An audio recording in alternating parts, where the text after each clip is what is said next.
마음이 한없이 따뜻하신 하나님, 이런 주제로 은혜를 나누고자 합니다.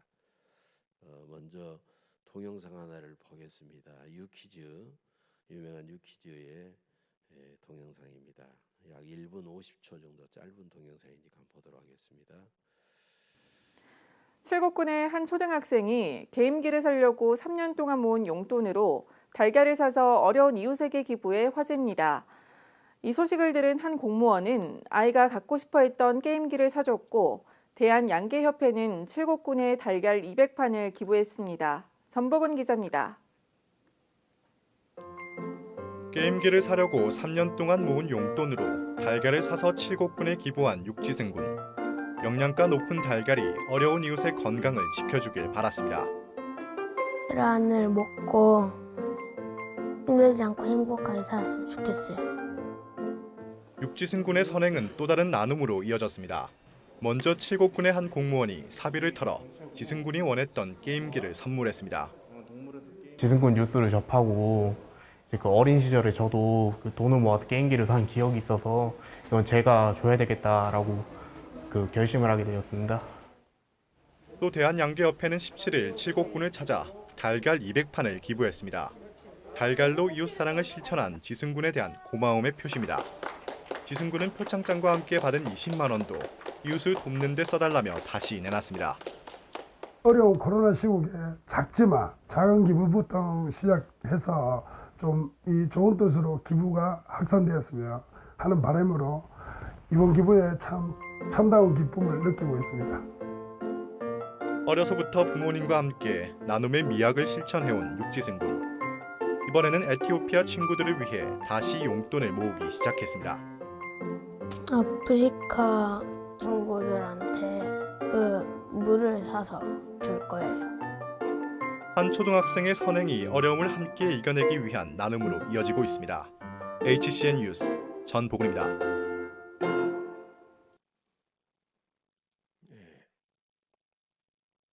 요즘 많은 사람들이 힘겨운 코로나 팬데믹, 또 어려운 경제 사정 때문에 여유가 없고, 또 남에게 너무 냉랭하고 몰인정하고 인정머리 없고 무관심하는 그런 세대인데, 초등학생 한 어린이의 따뜻한 선행이 우리의 마음을 정말 훈훈하게 합니다. 우리가 철없다고 생각하는 초등학생 어린이도 저러는데, 우리 어른들이 너무나도 부끄럽고 한 번쯤은 이 어려운 시대를 살아가는 나 자신을 한번 돌아봐야 되겠습니다. 오늘 본문 말씀으로 들어가면, 하나님께서 모세를 통해서 장차 이스라엘 백성들이 가나안 땅에서 너희들은 이렇게 살아야 된다라고 주신 말씀이 바로 신명기 말씀입니다. 24장 10절 11절을 보면 가난한 사람에게 돈을 꾸어줄 때 네가 그 가난한 사람의 집에 들어가서 전당물을 직접 가져오지 말고 내게 돈을 꾸는 사람이 전당물을 가져오게 해라, 이렇게 말씀하고 있습니다. 또 그 다음에 13절로 이어지는데요, 너는 해질 때의 전당물을 반드시 그에게 돌려줄 것이라. 그리하면 그가 옷을 입고 자며 너를 위하여 축복하리니 그 일이 내 하나님 여호와 앞에서 내 공의로움이 되리라, 이렇게 말씀하고 있습니다. 돈을 꾼 사람이 전당 잡힌 옷은 해질 때 너는 그것을 그냥 자지 말고 해질 때에는 반드시 그 주인에게 돌려주라는 것입니다. 그 옷은 너는 따로 이불이 있을지 모르지만 그 옷은 그 사람에게 이불도 되기 때문에 돈을 꾼 사람이 그 일로 인해서 크게 감동해서 하나님께 축복하면 하나님은 그의 행위를 공의롭게 보시고 너를 축복하게 될 것이다, 이런 말씀입니다. 여러분, 우리가 믿는 여호와 하나님 어떤 분이십니까? 이 우주 세상 만물을 창조하시고 지금도 하나님은 변함없이 이 모든 것을 운행하시고 하나님은 계시지 않는 것이 없을 정도로 무소부재하시고 못하실 일이 없을 정도로 전지전능하신 광대하신 그 하나님이신데, 그런 하나님께서 가난해서 남의 집에 돈을 꾸러가는 한 가난한 사람의 자존심과 그가 받을 상처까지도 다 느끼고 헤아리시고, 그 사람이 전당 잡힌 옷을 되돌려 받지 못해 가지고 저녁에 추위 속에 오돌오돌 떨면서 자는 그 모습까지 가슴 아파하시는 하나님, 바로 그 하나님이 오늘 신명기서가 우리에게 보여준 하나님이고, 바로 예수님을 이 땅에 보내주신 우리가 믿는 여호와 하나님이십니다.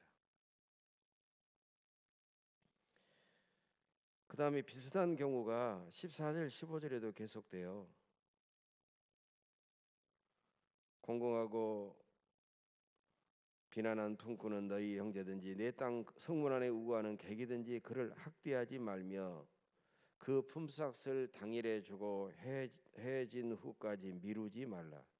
이는 그가 가난함으로 그 품삯을 간절히 바람이라. 그가 너를 여호와께 호소하지 않게 하라. 그렇지 않으면 그것이 내게 죄가 될 것임이라. 여러분, 가난한 품꾼에게 그날을 받을 품삯을 반드시 주라는 것이에요. 그 품삯은 가난한 사람이 여유 물질이 없으니까 그걸 사가지고 밥을 사고 먹을 것을 사가지고 그날 지내는 거예요. 이게 그 품삯은 부자에게는 별것 아닐지 몰라도 가난한 사람에게는 목숨과 같다는 거죠.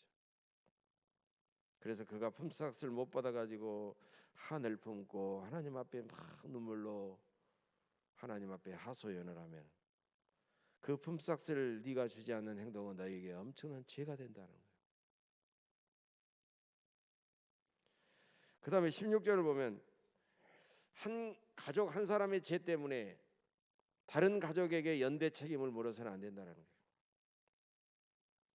그래서 다른 사람이 죄를 지었는데 다른 가족에게까지 책임을 물어가지고 그 사람의 생명을 빼앗는다든지 기본 권리를 박탈하는 일은 그건 잘못된 일이다. 그러면서 17절에 보면 나그네와 고아와 가부 같은 사회적인 약자들의 마음에 상처를 주지 말고 그들을 억울하게 하지 말아야 된다라고 말씀하고 있습니다. 그 다음에 19절까지 읽겠습니다. 계속 같은 내용인데요. 네가 밭에서 곡식을 벨 때 그 한 뭇을 밭에 잊어버렸거든 다시 가서 가져오지 말고 나그네와 고아와 가부를 위하여 남겨두라. 다시 생각나더라도 가지 말라, 가져오지 말아라. 그걸 객과 과부가 나그네를 남겨두라. 그리하면 내 하나님 여호와께서 내 손으로 하는 모든 일에 복을 내리시리라. 이렇게 말씀하고 있어요. 여러분, 추수를 하다가 밭에 두고 온 곡식이 있으면 아차 내가 그 곡식 안 가져왔지, 가져오지 말고 가난한 사람들을 생각하면서 가져오면 그 가난한 사람들은 자존심의 상처도 입지 않고 저절로 주신 것처럼 가지고 가서 먹고 마실 때 얼마나 그 일이 하나님이 기쁨이 되겠고 그 일을 했던 너에게 얼마나 큰 복을 내려주신다는 거예요. 그것을 말씀하고 있죠. 잠언 19장 17절에 보면 이 내용이 나옵니다. 가난한 자를 불쌍히 여기는 것은 여호와께 구워 드리는 것이니 그의 선행을 그에게 갚아 주시리라. 이 말씀처럼 하나님은 가난한 사람을 도와주는 것은 자신에게 돈을 구워준 것처럼 생각하시고 그에게 넘치도록 복을 부어주신다라는 그런 말씀입니다. 놀라운 사실은 이게 계속 내용이 약간씩만 달라면서 계속 반복하고 20절 21절에도 비슷한 내용이에요. 네가 감람나무를 떤 후에 그 가지를 다시 살피지 말고 그 남은 것은 객과 고아와 가부를 위하여 남겨두며 내가 내 포도원에 포도를 딴 후에 그 남은 것을 다시 따지 말고 객과 고아와 가부를 위하여 남겨두라. 여러분, 곡식은 물론 과일까지 모조리 다 따지 말고 가난한 자를 위하여 조금씩 남겨두어 그들도 먹게 하라는 것입니다. 이것은 성경에서만 나오는 게 아니죠. 우리나라도 얼마나 예전에 그렇게 했어요. 감 하나를 따더라도 다 따지 않고 적어도 서너 개씩 까치밥이라게 아주 남겨두잖아요. 동물들도 겨울이 되면 먹을 것이 없을 텐데 어떻게 사나 하고 그들까지도 생각하는 것은요, 이것은 하나님의 명령이 아니라 모든 인류에게 주신 기본적인 선한 마음을 하나님께서 원하시고 계신다는 거예요. 여러분, 우리는 이걸 통해서 하나님이 우리에게 어떤 분인가를 적나라하게 알 수 있어요. 먼저 하나님은 나그네, 고아, 과부, 즉 가난하고 의지할 것 없는 사람들을 조금 더 너희들은 적극적으로 배려하고 그들을 도와주고 함께 공존 공생하며 살기를 원하신다는 겁니다. 또 하나님은 사람을 비롯하여 모든 피조물들을 자상하게 따뜻하게 돌보고 계시는 그런 분이십니다. 이외에도 성경 여러 곳에서 마음이 한없이 따뜻하신 그런 하나님의 마음을 느낄 수가 있다는 것이에요. 예수님은 우리를 구원하시기 위해 육신을 입고 이 땅에 오신 우리 하나님이십니다. 성경을 보면 한없이 따뜻하신 예수님의 마음을 충분히 우리가 느낄 수가 있어요. 마태복음 5장 42절입니다. 내게 구하는 자에게 주며 내게 꾸고자 하는 자에게 거절하지 말라. 마태복음 5장 44절입니다. 나는 너에게 이르노니 너희 원수를 사랑하며 너희를 박해하는 자를 위하여 기도하라. 그 다음에 46절입니다. 너희가 너희를 사랑하는 자를 사랑하면 무슨 상이 있으리요? 세리도 이같이 아니하느냐? 여러분, 우리는 이런 말씀을 통하여 우리 주변에 있는 사람이 어떤 사람이든지 그들을 여유롭게 바라보시고 따뜻한 마음으로 대하면서 사랑하기를 원하시는 예수님의 따뜻한 마음을 느낄 수가 있습니다. 심지어 누가복음 23장 34절에 보면 예수님이 십자가에 매달려 있는 그런 상황 속에서도 아버지 저들을 사하여 주옵소서, 저들은 자기들이 하는 것을 알지 못함이니이다. 이렇게 자기에게 못 박는 자들을 위해서도 하나님께 기도하시면서 그렇게 따뜻한 마음을 보여주셨어요. 여러분, 성경에서 우리 주님께서 세상 종말에 일어날 일을 말씀하셨는데 이것을 가리켜서 우리는 소묵시록이다 그럽니다. 이 소묵시록에는 세상의 종말이 되면 많은 사람들이 갑자기 종말이 오는 것이 아니라 종말의 여러 가지 징조들이 나타날 것이니까 그때를 생각하면서 너희들은 예비하고 깨어있고 선한 일을 행하며 살아라, 이렇게 말씀하고 있어요. 그런데 종말의 가장 중요한 징조를 뭘로 들고 있느냐? 사랑이 식어지리라. 사랑이 식어지는 징조로 보고 있다는 거예요. 마태복음 24장 10절에서 12절입니다. 그때 많은 사람이 실족하게 되어 서로 잡아주고 서로 미워하겠으며 거짓 선지자가 많이 일어나 많은 사람을 미혹하겠으며 불법이 성함으로 사랑이 식어지리라. 이것은 일찍이 구약에서 다니엘 선지자도 12장 4절에서 이런 말을 한 적이 있어요. 종말이 가까워지면 사람이 빨리 왕래하며 지식이 더하리라, 이런 말씀을 했어요. 종말이 점점 다가워지면 사람들이 이제 너무나도 각박하고 냉랭하고, 그래서 다른 사람의 일은 생각하지 않고 자기 일에만 막 바빠지는 거예요. 그리고 수많은 지식과 정보들이 막 쏟아져 나오겠지만 그러나 정작 사람들의 마음은 차갑게 식어버린다는 것입니다. 여러분, 지금 인류에게 지구 생태계의 가공할 오염과 파괴가 점점 더 빨라지고 있어요. 가속화되고 있습니다. 이제는 우리들의 생존이 아니라 우리 다음 세대가 과연 살아남을 것인지, 이 인류의 생존까지도 걱정할 심각한 상황이 오고 있다는 거예요. 그러나 그런 겉으로 보이는 그런 것들도 우리가 예형적으로 보이기는 하겠지만 더 본질적이고 더 심각한 문제는 사람의 마음에서 사랑이 차갑게 식어져 버린다는 것입니다.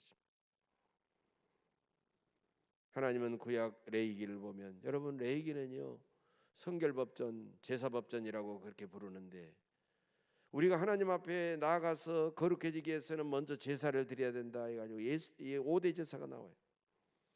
그러면서 이 레위기 19장에 보면 서두에 이런 내용이 내가 거룩하니 너희도 거룩하라. 그렇게 명령하셨어요. 그러면 거룩해지려면 여러 가지 제사를 잘 드려야 되겠고 하나님이 말씀하신 그런 계명들을 잘 지켜야 되는데 그것도 중요하지만 가장 중요한 것은 그렇게 명령하신 주님의 뜻을 헤아리고 주님의 그 따뜻한 마음을 우리도 받아가지고 우리가 살아야 된다는 거예요. 따뜻한 마음을 품고 살아야 된다는 것이.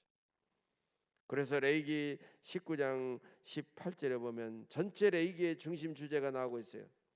원수를 갚지 말며 동포를 원망하지 말며 내 이웃 사랑하기를 내 자신과 같이 하라. 나는 여호와니라. 레위기가 무슨 제사법이나 많은 이런 것들만 있는 줄 알았는데 하나님의 본래의 뜻과 그 마음이 여기에 나타나고 있다는 것입니다.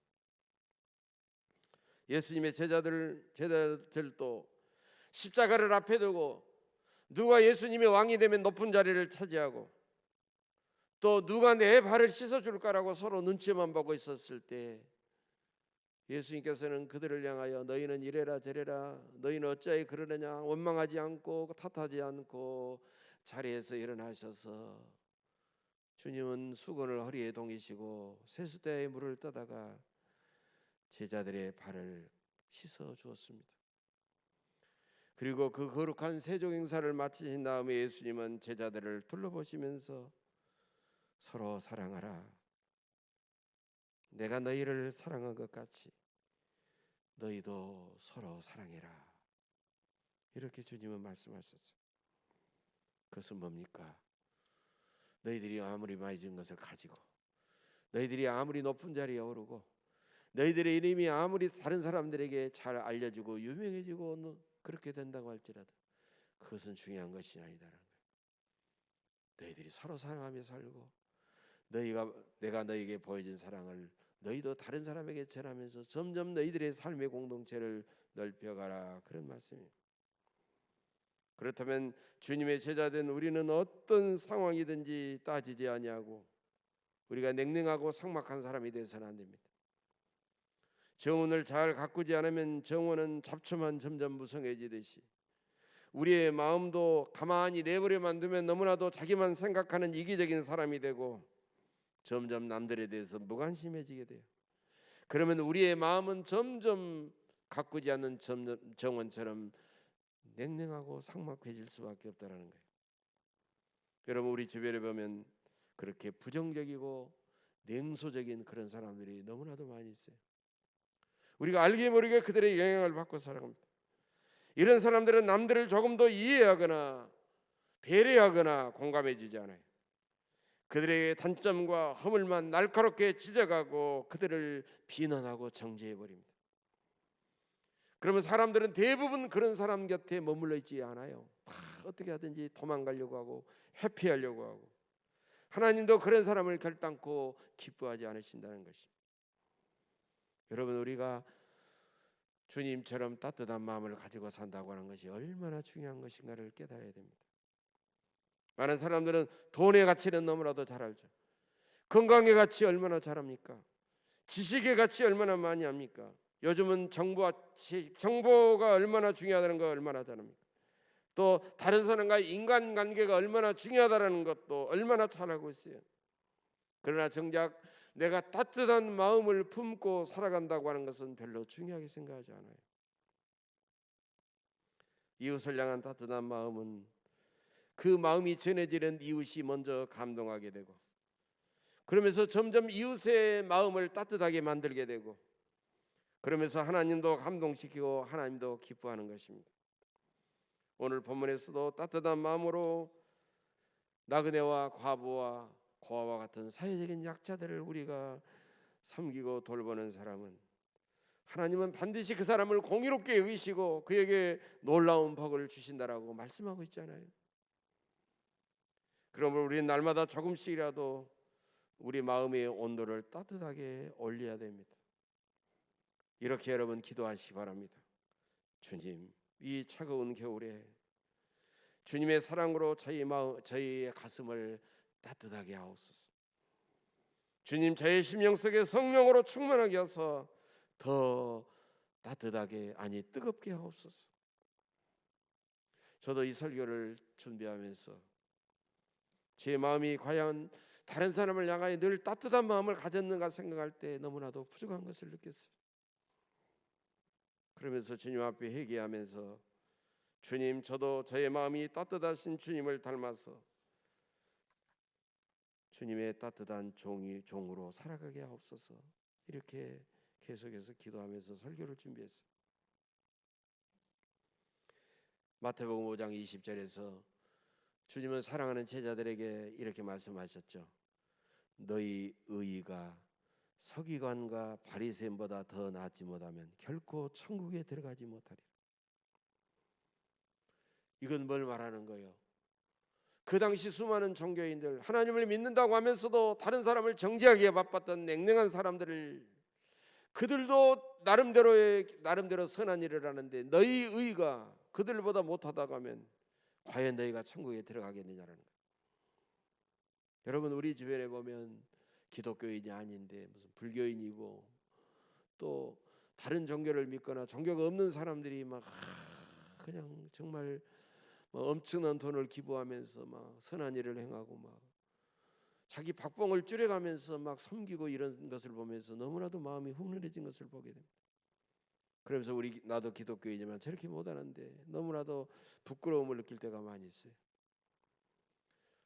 몇 년 전에 중동의 그 해교 국가인 이란은 적어도 해교 이슬람교의 종주국이라고 그렇게 자부했던 그런 아주 강인한 나라죠, 사실은. 예? 그 이란에서 한 초등학교 2학년 어린이가 희귀병을 앓은 다음에 이게 머리털이 나지 않은 거예요. 머리털이 싹 빠진 다음에 나질 않은 거예요. 친구들이 아직 철이 없으니까 뭐 대머리하고 뭐 그러면서 그 친구를 끼워주지도 않고 왕따를 시키고 막 이렇게 한 거예요. 그래 애들한테 몇 번 타일러 껴줘 담임 선생님이, 얘들아 너희들 그러면 안 된다. 근데 그들이 말을 안 듣는 거예요. 그 어느 날 이 선생님이 자기를 머리를 이발소에 가가지고 그냥 빡빡 밀어버렸어요. 모자도 쓰지 않고 그냥 그대로 왔어요. 그 학급의 어린이들이 머리를 빡빡 밀어버리고 온 선생님을 보고 충격을 받았겠죠. 그러면서 한 명, 두 명이 울기 시작했습니다. 선생님 미안해요. 우리가 잘못했어요. 그 모습만 보고 뉘우치기 시작하는 거예요. 그 다음에 더 놀라운 일이 벌어났습니다. 이 어린이들이 집에 가서 자기 머리 다 밀어달라고 서로 약속해가지고 자기 머리를 다 밀었어요. 다 밀고 온 거예요. 그 반에 머리가 있는 애들이 한 명도 없는 거예요. 하도 이 담임 선생님이 감동을 받아가지고 그것을 찍어가지고 이 유튜브 동영상에 올리게 됐어요. 그러니까 순식간에 막 수십만 명이 거기다가 막 계속해서 감동을 받았다고 댓글을 달고, 나중에 이란의 교육 당국에서 그 어린이를 집중적으로 데려다가 무료로 치료를 해주는 그런 사건이 일어나게 됐습니다. 여러분, 이런 아름다운 모습을 보게 되는 것 이상으로 더 좋은 교육이 없어요. 평생 그들은 남을 그렇게 왕따하거나 그렇게 미워하지 않을 거예요. 여러분, 자녀는 유전적인 길 때문에 그런 자녀가 되고, 또 부모의 오랜 그런 삶을 학습해가지고, 또 부모의 오랜 습관을 통해서 부모를 점점 닮아가게 돼 있고 닮아갈 수밖에 없는 거예요. 여러분, 우리가 하나님의 자녀라고 하면 우리도 우리의 아버지신 하나님의 한없이 따뜻한 마음을 우리는 닮아야 하고 닮아가게 돼 있다라는 거예요. 기독교인은 예수 그리스도처럼 마음이 한없이 따뜻한 사람을 의미합니다. 기독교인은 예수를 믿는 종교인을 넘어서 예수님의 성품과 인격과 거룩한 삶을 끊임없이 닮아가는 사람이요, 그 마음이 한없이 진실하고 따뜻한 사람이라는 것입니다. 여러분, 여기 두 사람이 있다고 그럽시다. 두 사람. 한 사람은 아주 항상 믿음이 강해요. 믿음이 강하지만 마음이 좀 냉랭한 사람이 있어요. 다른 한 사람은 믿음이 약해요. 자꾸 넘어지기도 해요. 그런데 마음이 아주 따뜻한 사람이 있어요. 여러분께서 생각하기에 하나님께서는 어떤 사람을 더 좋아하실 것 같습니까? 오늘 설교가 주제가 그러니까 당연히 믿음이 약하고 마음이 따뜻한 사람을 좋아하시겠지. 아마 그렇게 대부분 눈치는 채겠죠. 그런데 하나님께서 어떤 사람을 좋아하실지를 구약에 나타난 다윗을 통하여 하나님은 우리에게 생생하게 보여주고 있다는 것입니다. 여러분, 성경의 수많은 사람들 가운데 하나님은 유독 다윗을 가리켜서 그는 내 마음에 맞는 사람이라 이런 말을 하고 있어요. 이게 사도행전 13장에 나오는데요. 개역 성경에서는 뭐라고 했느냐? 개역 성경에서는 내 마음에 합한 사람이라 이렇게 말하고 있어요. 내 마음에 합한 사람, 맞는 사람, 합당한 사람 이런 뜻이겠죠. 그러면 하나님은 다윗을 왜 그렇게 칭찬하셨을까요? 다윗이 열심히 예배를 드렸을까요? 다윗이 무슨 대단한 엄청난 일을 했을까요? 다윗은요, 항상 그는 도망다니고 어려운 공경에 처하면서도 하나님을 잊어버리지 않고 하나님을 늘 경외하면서도 주변에 대해서 주변 사람들에 대해서 따뜻한 마음을 늘 잃지 않고 있었다라는 것입니다. 특히 몸과 마음이 연약한 사람을 다윗은 더 따뜻한 마음으로 대했습니다. 사울 왕에게 계속 쫓겨다니면서도 사울 왕을 바로 눈앞에서 간단하게 죽일 수가 있었지만 그는 2번이나 죽이지 않고 살려줬습니다.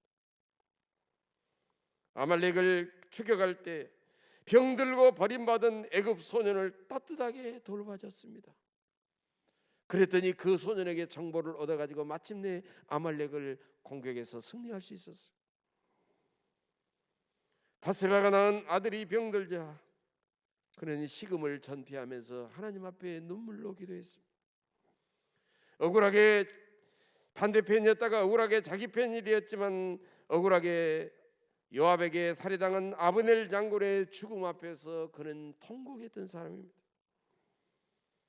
자기를 왕의 자리에서 몰아낸 저 패륜 아들 압살롬의 죽음을 내 아들 압살롬아, 내 아들 압살롬아, 내 아들아, 내 아들아 하면서 통곡하며 울었던 사람이 다윗입니다. 나중에 사울 왕이 죽고 그의 친구 요나단이 죽자 시원하다. 이제 저들이 죽었으니 내가 왕이 되겠구나 이렇게 속으로 생각하지 않고 그는 이 활의 노래라는 노래를 통해서 사울 왕의 죽음과 요나단의 죽음을 진실로 슬퍼하고 가슴에 아팠던 사람입니다. 그런 다윗은 그의 마음이 너무나도 따뜻했기 때문에 하나님까지 감동시키고 주변 사람들도 감동했던 것입니다. 그렇다면 여러분, 믿음이 강하고 하나님을 경외한다 해도 그 마음이 냉랭한 사람은 결코 있을 수가 없다는 거예요. 말만 믿음이 강하고 마음이 차고 믿음이 약하고 마음이 따뜻하고 설정을 할 수 있지만 그렇게 될 수가 없다는 거예요. 우리가 교리상으로는 우리가 우리의 행함이 아니라 예수를 믿어야만 천국에 들어간다고 알지만 천국의 주인이신 하나님은 과연 자신과 늘 함께하고 싶은 사람을 어떤 사람을 천국으로 환영하고 받아주실까요? 어떤 사람일까요?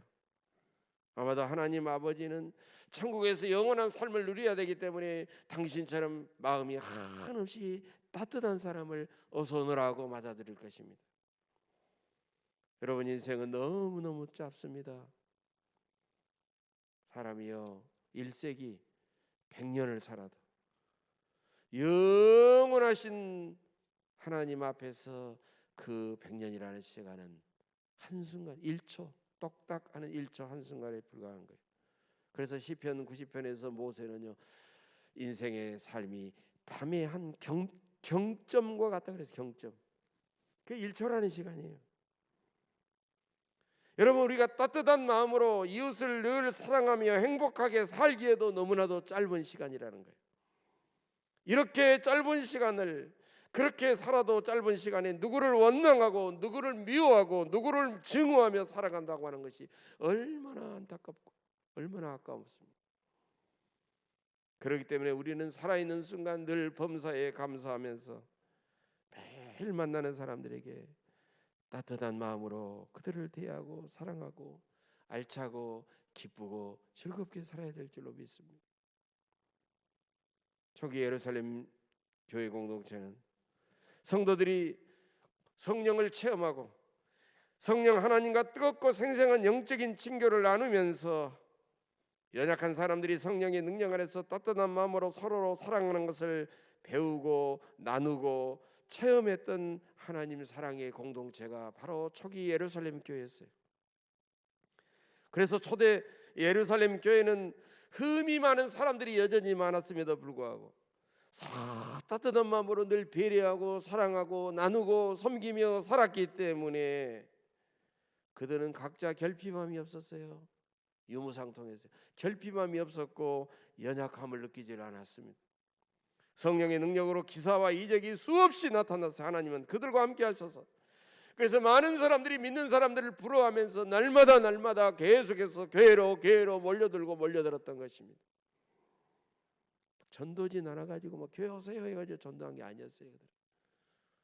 여러분, 우리 교회가 어떤 교회가 돼야 하나님께서 축복하시고 수많은 사람들을 보내주시고 부흥하고 성장할 것인가를 우리는 이 모습을 통해서 느끼게 되는 것입니다.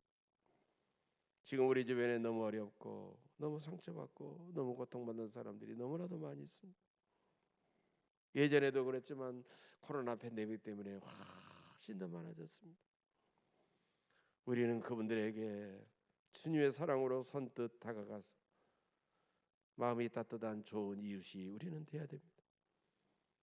우리의 말 한마디 어떻게 사셨어요?